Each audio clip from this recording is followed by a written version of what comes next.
नमो भगवते वासुदेवाय। दोस्तों, हमारे हिंदू धर्म में एकादशी तिथि का बहुत ही बड़ा विशेष महत्व है। इस दिन जगत के पालनहार भगवान विष्णु और उनके साथ साथ धन की देवी माँ लक्ष्मी की भी पूजा की जाती है। धार्मिक मान्यता है कि एकादशी व्रत करने से व्यक्ति के जन्म जन्मांतर के सभी पाप नष्ट हो जाते हैं। श्रावण मास की कृष्ण पक्ष की एकादशी यानी कि कामिका एकादशी सभी प्रकार की मनोकामनाओं की पूर्ति करने वाली है। दोस्तों, आज के इस वीडियो में मैं सावन माह के कृष्ण पक्ष की कामिका एकादशी के विषय में बात करने वाली हूँ। आज दिनांक 21 जुलाई 2025 वार सोमवार को कामिका एकादशी का व्रत रखा जाएगा। आज की इस वीडियो में मैं आपको कामिका एकादशी का क्या महत्व है, कामिका एकादशी का क्या महत्व है। देखिए, सभी एकादशी का अपना अपना एक खास महत्व होता है। वैसे ही कामिका एकादशी का भी एक विशेष महत्व है और साथ ही आज की इस वीडियो में मैं आपको बताऊंगी कि कामिका एकादशी के दिन शुभ मुहूर्त है वो क्या क्या रहेंगे, व्रत का पालन कैसे करना है, यानी कि आपको व्रत कब खोलना है और कैसे खोलना है और किस चीज से आपको व्रत का पालन करना है, ये सब मैं आपको इस वीडियो में बताने वाली हूँ। देखिए, एकादशी का जो व्रत है यदि उसमें पालना सही मुहूर्त में ना की जाए तो एकादशी व्रत का फल नहीं मिलता है। इसलिए आज की इस वीडियो में मैं आपको एकादशी का व्रत खोलने से संबंधित सारी जानकारी देने वाली हूँ। कामिका एकादशी पर भगवान विष्णु के किस स्वरूप की पूजा की जाती है और संपूर्ण महत्वपूर्ण जानकारी आपको इस वीडियो में मिलने वाली है। तो आपको ये वीडियो एंड तक देखना है, बीच में आपको छोड़ कर ये वीडियो बिल्कुल भी नहीं देखना है। तो वीडियो को शुरू करने से पहले मैं एक बार आप सभी से रिक्वेस्ट करती हूँ कि आप कमेंट बॉक्स में ओम नमो भगवते वासुदेवाय जरूर लिख दें, ताकि ठाकुर जी की कृपा आप पर बनी रहे, आपको सदैव उनका आशीर्वाद मिलता रहे। दोस्तों, सावन मास के कृष्ण पक्ष की एकादशी को कामिका एकादशी के नाम से जाना जाता है। कामिका एकादशी के व्रत में इस दिन विशेष प्रकार से भगवान विष्णु, माता लक्ष्मी, भगवान शालिग्राम और भगवान शंकर जी का पूजन करना चाहिए। कामिका एकादशी आज वैसे ही बहुत ही महत्वपूर्ण होने वाली है, क्योंकि तो श्रावण मास की एकादशी है और साथ ही साथ आज के दिन सोमवार भी पड़ रहा है। तो सोमवार के दिन एकादशी होने के साथ साथ भगवान का प्रिय सावन का महीना भी है और सावन के महीने में तो भगवान शंकर की विशेष तौर पे पूजा की जाती है। तो कामिका एकादशी के दिन भी आपको भगवान शंकर का पूजन करना चाहिए और ऐसे में सोमवार के सावन के माह में एकादशी आ रही है तो ये अपने आप में एक बहुत खास महत्व रख रही है। तो जैसा कि आप सभी को पता है कि कामिका एकादशी के व्रत के दौरान 4 महीनों के लिए भगवान विष्णु योग निद्रा में चले जाते हैं। तो इस दौरान इनका कार्यभार भगवान शिव के ऊपर होता है और श्रावण का महीना भगवान शिव को अति प्रिय है। तो इस महीने में भगवान विष्णु, माता लक्ष्मी के साथ साथ भगवान शंकर की भी पूजा करनी चाहिए और भगवान शालिग्राम का भी पूजन करना चाहिए। इससे व्यक्ति के सभी प्रकार के पापों का नाश होता है। इस व्रत के प्रभाव से व्यक्ति के हर बिगड़े काम बनते हैं। व्रत करने से व्रतधारी के साथ साथ व्रतधारी के जो पितृ होते हैं वो भी कष्ट से दूर हो जाते हैं और उनको मोक्ष को प्राप्ति होती है। कामिका एकादशी के उपवास में शंख चक्र गदाधारी भगवान विष्णु का पूजन होता है। जो मनुष्य इस एकादशी को धूप, दीप, नैवेद्य आदि से भगवान विष्णु की पूजा करते हैं उन्हें गंगा स्नान के फल से भी उत्तम फलों की प्राप्ति होती है। आज मैं आपको कामिका एकादशी से संबंधित एक व्रत कथा भी सुनाने वाली हूँ। तो वो व्रत कथा इस प्रकार है, तो आप कथा को बहुत ही ध्यान से सुनिएगा। साथ ही मैं एक बार फिर से आपसे रिक्वेस्ट कर रही हूँ कि अगर आपने अभी तक दिव्य टेल्स चैनल को सब्सक्राइब नहीं किया है तो प्लीज चैनल को सब्सक्राइब कर दीजिए और वीडियो को लाइक करके ज्यादा से ज्यादा शेयर कर दीजिए।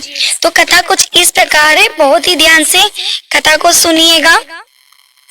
एक बार एक जमींदार का ब्राह्मण से झगड़ा हो गया और संयोगवश जमींदार ने उसकी हत्या कर दी। तब जमींदार को पश्चाताप हुआ और वे उनके अंतिम संस्कार में शामिल होना चाहते थे, लेकिन ग्राम के जो लोग रहने वाले थे, ग्रामीण थे, उनके अनुरोध को अस्वीकार कर दिया। बाद में वह एक ब्राह्मण की हत्या से प्राप्त पाप से छुटकारा पाने के लिए एक आर्य के पास गए। ऋषि ने उन्हें कामिका एकादशी का व्रत रखने की सलाह दी। उस रात भगवान उसके स्वप्न में आए और उसे उसके पापों से छुटकारा दिलाया। पौराणिक कथा के अनुसार धर्मराज युधिष्ठिर ने महाभारत काल के समय भगवान श्री कृष्ण से कहा कि हे प्रभु, कृपा करके मुझे कामिका एकादशी का महत्व और उसका वर्णन सुनाइए। भगवान श्री कृष्ण ने कहा कि हे धर्मराज, इस एकादशी व्रत की कथा स्वयं ब्रह्मा जी ने देव ऋषि नारद को सुनाई थी, अतः मैं भी तुम्हें वही सुनाता हूँ। ब्रह्मा जी से एक बार नारद जी ने कामिका एकादशी की कथा सुनने की इच्छा प्रकट की। ब्रह्मा जी ने कहा, हे नारद, कामिका एकादशी व्रत की कथा सुनने मात्र से कहीं यज्ञ फल का पुण्य प्राप्त होता है।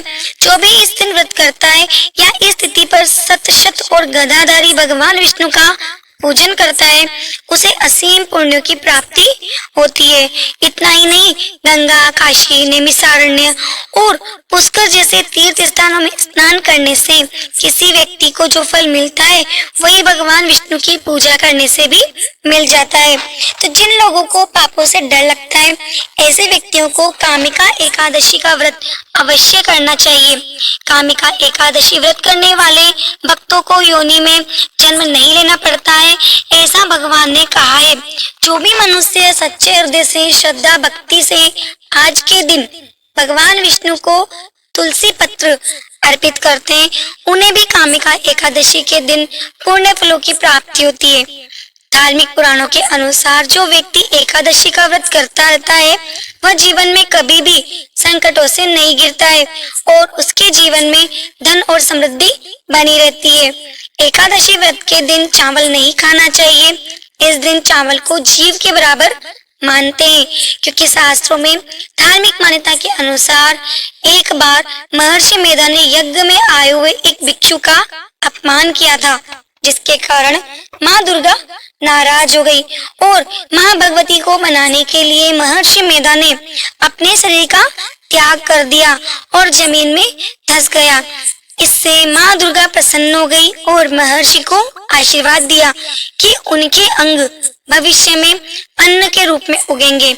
इस कारण एकादशी के दिन अन्न, चावल और जो भी धरती से उगता है अन्न, उसका त्याग कर दिया जाता है। उस दिन एकादशी तिथि थी, इसीलिए चावलों को जीव के बराबर माना जाता है। यही वजह है कि एकादशी के दिन चावल नहीं खाने चाहिए। जो भी व्रतधारी माताएं बहनें एकादशी का व्रत करते हैं, उनको दशमी तिथि से लेकर के द्वादशी तिथि तक कुछ महत्वपूर्ण नियमों का पालन करना चाहिए। दशमी के दिन एक समय शुद्ध और सात्विक भोजन करें। दशमी के दिन चावल, शहद, लहसुन, प्याज, मांस, मदिरा, मसूर की दाल, कटहल की सब्जी का उपयोग भोजन में नहीं करना चाहिए। दशमी के दिन पराये अन्न अर्थात दूसरे के घर का भोजन भी नहीं करना चाहिए। ब्रह्मचर्य व्रत का पालन करना चाहिए। एकादशी के दिन सुबह जल्दी उठ करके स्नान करके पूजा अर्चना करके एकादशी के व्रत का संकल्प धारण करना चाहिए।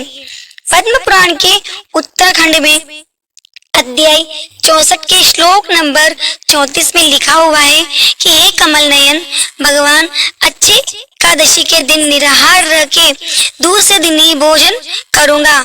एकादशी के दिन संकल्प आपको धारण करना चाहिए। एकादशी के दिन सुबह सूर्य भगवान को जल अर्पण करें, माता पिता को प्रणाम करें, तुलसी जी का पूजन करें, पर आपको इस दिन तुलसी जी में जल नहीं डालना है। इस बात का आपको विशेष ध्यान रखना है। गौ माता का पूजन करना है। एकादशी के दिन अन्न नहीं खाना है। केवल और केवल एक समय ही आपको फलाहार करना है। सर्वोत्तम फलाहार गाय का दूध एवं फल माना गया है। झूठ नहीं बोलना है और क्रोध नहीं करना है। लड़ाई झगड़ा वाद विवाद भी बिल्कुल नहीं करना है, ब्रह्मचर्य व्रत का पालन करना है। आपको दाढ़ी कटिंग या सेविंग नहीं बनवाना है।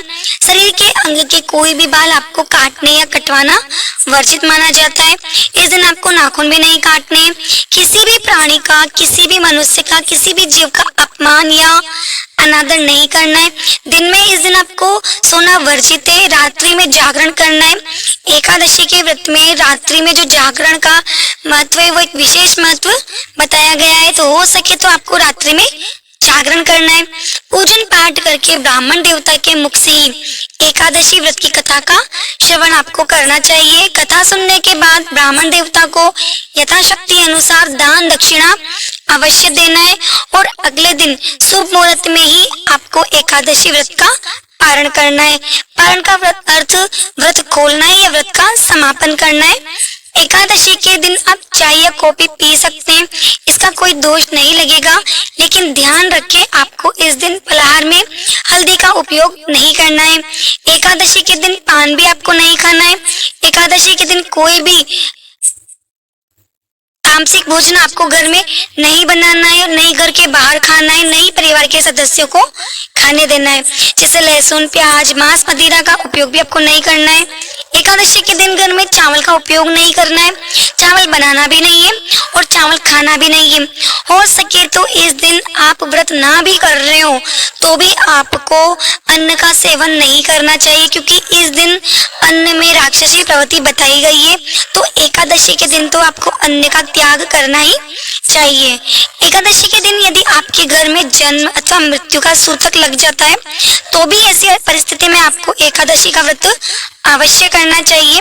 सभी नियमों का पालन आपको करना है, लेकिन आपको भगवान का स्पर्श या पूजन अर्चन नहीं करना चाहिए। अगले दिन आप व्रत का पालन करते हैं तो सूतक की अवस्था में जल या तुलसी पत्र या फल या फलारी वस्तु से ही आपको व्रत का पारण करना चाहिए। यदि आप यात्रा में या कहीं बाहर जा रहे हैं और पूजा पाठ या पारण की व्यवस्था नहीं हो पा रही है तो आप आंख बंद करके मानसिक रूप से मन में सभी वस्तु का, सभी विधि का ध्यान करते हुए यदि आप एकादशी व्रत करेंगे तो आपको एकादशी की पूजा का व्रत का पूरा पुण्य प्राप्त होगा। क्योंकि देखो हमारे धार्मिक ग्रंथों और पुराणों में मानसिक पूजा का भी विधान बताया गया है और ये मानसिक पूजा जो है इसका भी एक अपने आप में विशेष फल है। तो इसका फल आपको, जैसे आप भगवान के सामने बैठकर पूजा करते हैं तो उसके बराबर ही प्राप्त होता है। यदि आप कोई भी माताएं बहनें अगर एकादशी के दिन पीरियड से हो जाती है तो ऐसी अवस्था में भी आपको व्रत करना चाहिए। व्रत का जो नियम है उनका ही पालन करना चाहिए। बस आपको भगवान का पूजन अर्चन नहीं करना चाहिए, आप मानसिक भक्ति कर सकती है। साथ ही जो माताएं बहनें गर्भावस्था में गर्भवती है तो उनको अपने बालक का, अपने शिशु का, गर्भस्थ बच्चे का ध्यान रखते हुए एकादशी का व्रत करना चाहिए। आप दिन में 3 बार भी फलाहार ले सकती है अगर आप प्रेग्नेंट है या बीमार है तो अच्छी प्रकार से फलाहार करके व्रत कर सकती है। लेकिन कोई भी इस दिन गलत काम ना करे, किसी भी प्रकार का पाप कर्म आपको बिल्कुल भी नहीं करना है। सभी तरह से आपको अच्छे मन से पवित्र अवस्था में एकादशी का व्रत करना है। विधि विधान से आपको इस व्रत का जो नियम है उनका पालन करना है। अगर जाने अनजाने आपसे कोई भूल हो जाती है, गलती हो जाती है तो आपको भगवान के सामने क्षमा याचना अवश्य करनी चाहिए। प्रभु देखो बड़े दयालु होते हैं, कृपा निधान होते हैं, क्षमा दान आपको अवश्य ही देंगे। तो जो भी व्यक्ति व्रत रख रहा है वो व्यक्ति, उस व्रतधारी के लिए आपको एक नियम है तो उस नियम का आपको विशेष तौर पे पालन करना है कि जो भी व्रतधारी है वो 10वीं तिथि के दिन सूर्यास्त से पहले ही जो कि सात्विक आहार है वो ग्रहण कर ले। आपको चावल नहीं खाना है, इस बात का आपको विशेष ध्यान रखना है। आपको तामसिक भोजन भी इस दिन नहीं करना है, ना दशमी को करना है, ना एकादशी को करना है, ना ही द्वादशी तिथि को आपको तामसिक भोजन करना है। रात्रि के समय आपको दशमी को और एकादशी तिथि को ब्रह्मचर्य का पालन करना है और भगवान विष्णु को के नामों का आपको स्मरण करना है। अगर हो सके तो आपको इस दिन विष्णु सहस्त्र नाम के पाठ का अवश्य करना चाहिए, क्योंकि इस दिन विष्णु सहस्त्र नाम के पाठ करने से आपको बहुत ही पुण्य फल प्राप्त होता है और आपकी सभी मनोकामना भगवान विष्णु पूरी करते हैं। एकादशी की तिथि के दिन आप सुबह ब्रह्म मुहूर्त में उठ करके नित्य क्रियाओं से निवृत्त होकर के स्नान आदि करके शुद्ध वस्त्र धारण करें। वस्त्र आपको काले और नीले रंग के नहीं पहनने, इनके अलावा आप किसी भी रंग के वस्त्र पहन सकते हैं। हो सके तो आप भगवान विष्णु की पूजा के दौरान पीले रंग के वस्त्र धारण करें तो अति उत्तम होगा। तो सबसे पहले आप व्रत का संकल्प लें। संकल्प के लिए हाथ में थोड़े चावल और पुष्प ले, फिर भगवान विष्णु से प्रार्थना करें कि हे भगवान विष्णु, आज मैं श्रावण मास की कृष्ण पक्ष की कामिका एकादशी का अथवा कामदा एकादशी का व्रत धारण करने जा रही हूँ या जा रहा हूँ। इस प्रकार से प्रार्थना करें और ये जो मेरा व्रत है वो निर्विघ्न पूरा हो, हमें पुण्य फलों की प्राप्ति हो और आपकी जो भी मन की मनोकामनाएं आप इस दिन भगवान विष्णु से कहें। इस दिन भगवान विष्णु आपकी सभी मनोकामनाएं अवश्य पूर्ण करेंगे। और जब आप व्रत का संकल्प ले रखते हैं तो उसमें आप अपना नाम, गोत्र, स्थान जरूर बोले। इस दिन सुबह और शाम के वक्त दिन रात्रि उपवास करते हुए पूरे विधि विधान के साथ भगवान विष्णु का पूजन करना है। जो भक्तगण उपवास नहीं कर रहे हैं, जिनका स्वास्थ्य सही नहीं है, तो वो आप एक समय फलाहार ग्रहण करके व्रत को धारण कर सकते हैं। तो इस दिन भगवान का सुबह और शाम के वक्त पूरे विधि विधान के साथ गंध, पुष्प, धूप, दीप आदि से पूजा करें। विशेष करके भगवान को इस दिन गाय का दूध अवश्य ही चढ़ाएं और उससे भगवान को भोग भी बना करके लगाएं। फिर प्रसाद के रूप में आप उस भोग को ग्रहण करें। आपको भोग में चावल की खीर नहीं बनानी है, आप यहाँ सावक का जो चावल होता है उसका उपयोग कर सकते हैं या साबूदाना की खीर आप बना सकते हैं। भूल से भी आपको चावल यूज में नहीं करना है। और भगवान को भोग ग्रहण करवाने के बाद आप उस भोग का स्वयं भी ग्रहण करें। साथ ही साथ आप विष्णु सहस्त्र नाम का पाठ करें, पुरुषोक्त आदि का पाठ करें और ओम नमो भगवती वासुदेवाय या जो श्री कृष्ण का मंत्र है उससे आप 108 बार जप करें।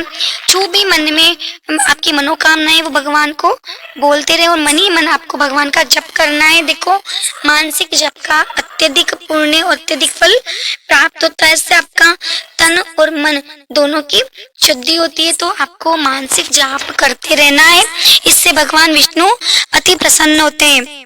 सुबह शाम के वक्त पूजन करके रात्रि में हो सके तो आप जागरण करें।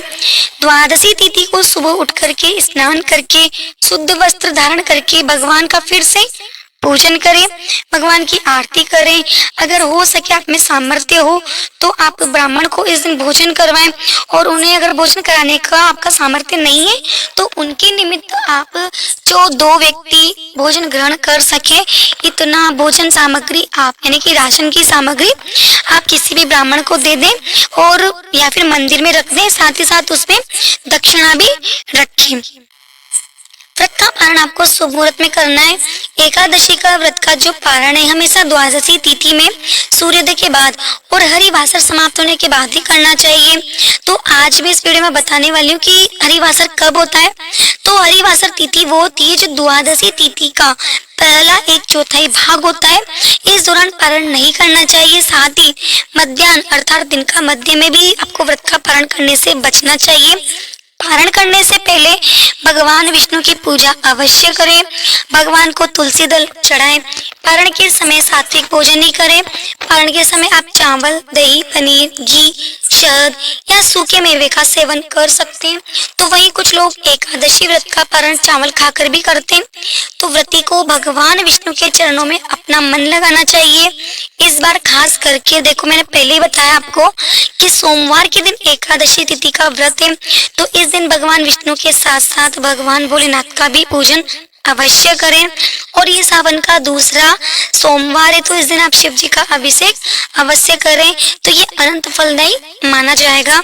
इस दिन भगवान का पूजन करें। भगवान विष्णु को तुलसी मंजरी अवश्य ही पूजा में रखें। साथ ही साथ भगवान शिव को भी देखो तुलसी मंजरी से पूजन करें। भगवान शिव को तुलसी दल नहीं चढ़ाया जाता, लेकिन तुलसी मंजरी भगवान शिव जी को अर्पित की जाती है। तो इस दिन भगवान शिव जी को तुलसी जी की जो मंजरी होती है, बात पर आप ध्यान देना, तुलसी दल नहीं, तुलसी जी की जो मंजरी है वो आपको भगवान शंकर को अर्पित करना है। साथ ही भगवान विष्णु को जो कि तुलसी दल के साथ साथ जो तुलसी जी की मंजरी है वो उनको अवश्य अर्पित करें और ये अनंत फलदायी होगा। तो अब जानते हैं कामिका एकादशी व्रत के सभी मुहूर्त के बारे में। लेकिन उससे पहले अगर आपने अभी तक वीडियो को लाइक नहीं किया है तो प्लीज वीडियो को लाइक कर दें, चैनल को सब्सक्राइब कर दें और पास वाले बेल आइकन को जो बटन है उसको दबाना बिल्कुल भी ना भूलें। तो देखिए, जो एकादशी की तिथि है वो श्रावण मास की जो एकादशी की तिथि यानी कि कामिका एकादशी की तिथि 20 जुलाई 2025 को रविवार के दिन दोपहर 12:14 से शुरू हो गई है और एकादशी की जो तिथि है वो उसका जो समापन है वो 21 जुलाई 2025 के दिन सोमवार सुबह 9:40 पर एकादशी तिथि का समापन होगा। तो देखिए, ये जो 21 जुलाई को जो एकादशी का व्रत पड़ रहा है वो उदय तिथि के अनुसार सोमवार को ही रखा जाएगा, यानी कि आज 21 जुलाई को रखा जाएगा। तो शुद्ध रूप से सूर्योदय व्यापनी के अनुसार द्वादशी युक्त एकादशी का व्रत सभी भक्तजन स्मार्ता हो चाहे वैष्णव हो 21 जुलाई को सोमवार के दिन ही एकादशी का व्रत करेंगे। इस बार श्रावण के महीने में एकादशी के दिन सोमवार का दिन पड़ रहा है और भी ये उत्तम है क्योंकि इस दिन सावन सोमवार का व्रत भी किया जाएगा। तो एकादशी का व्रत आप इस दिन अवश्य करें। तो इस दिन भगवान शिव और विष्णु का पूजन साथ साथ आपको करना है और भगवान शिव और विष्णु एक दूसरे के पूरक हैं, एक दूसरे को अति प्रिय है। भगवान शंकर विष्णु भगवान की पूजा से प्रसन्न होते हैं और भगवान शंकर की पूजा से प्रसन्न होते हैं। जो विष्णु भक्त हैं वो शिव भक्त अवश्य बने और शिव भक्त हैं वो विष्णु भक्त अवश्य बने। शिव और विष्णु को अलग अलग ना समझे। तो आपको इस दिन दोनों की ही पूजा करनी है। इस व्रत का पारण आपको 22 जुलाई को किया जाएगा। पारण के लिए कहा गया कि पारण द्वादशी तिथि में ही करना चाहिए। तो आपको हरिवासर समाप्त होने के बाद ही आपको व्रत का पारण करना है। द्वादशी तिथि का पहला चौथा हिस्सा हरिवासर का होता है। द्वादशी तिथि की जो समाप्ति है वो 22 जुलाई को सुबह 7:06 पर उस द्वादशी तिथि का समापन हो रहा है। तो व्रत का पारण सभी भक्तजन 22 जुलाई को सुबह 5:21 से सुबह 7:05 तक व्रत का पारण कर लें। इस व्रत का पारण आपको दुर्वा दलेन पारणम यानी कि दुर्वा दल से व्रत का पारण करना है।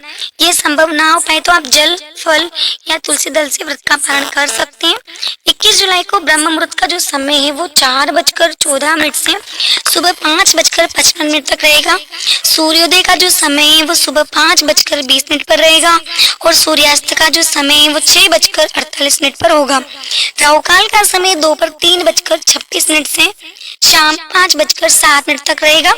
राहु काल के समय के दौरान आपको कोई भी शुभ कार्य या नया कार्य नहीं करना है। इस बात का आपको विशेष ध्यान रखना है कि राहु काल में शुभ कार्य वर्जित है। प्रातः काल सुबह का जो पूजा का मुहूर्त है वो सुबह 4:35 से सुबह 5:36 तक रहेगा। अभिजीत मुहूर्त का समय दोपहर 12:01 से दोपहर 12:55 तक रहेगा और इस दिन विजय मुहूर्त का जो समय है वो दोपहर 2:44 से 3:49 तक रहेगा। गोधूली बेला का जो मुहूर्त है वो शाम को 7:17 से 7:38 तक रहेगा। शाम को पूजा का मुहूर्त शुभ जो समय है वो शाम 7:18 से रात्रि 8:20 तक रहेगा। अमृत काल का जो समय है वो 6:09 से सुबह 7:38 तक रहेगा। 21 जुलाई को सर्वार्थ सिद्ध योग बन रहा है जो कि पूरे दिन रहेगा। इस दिन अमृत सिद्धि योग भी बन रहा है जो कि रात्रि 9:07 से शुरू होकर के अगले दिन सुबह 5:37 तक रहेगा। तो इन योगों में पूजन आदि कार्य करना, दान पुण्य करना बहुत ही विशेष फलदायी माना गया है। तो ये है एकादशी व्रत की महत्वपूर्ण जानकारी जो मैं आपको इस वीडियो में दे चुकी हूँ। अगर आपको ये जानकारी पसंद आई हो, कथा आपको पसंद आई हो तो वीडियो को लाइक करके ज़्यादा से ज़्यादा शेयर करें।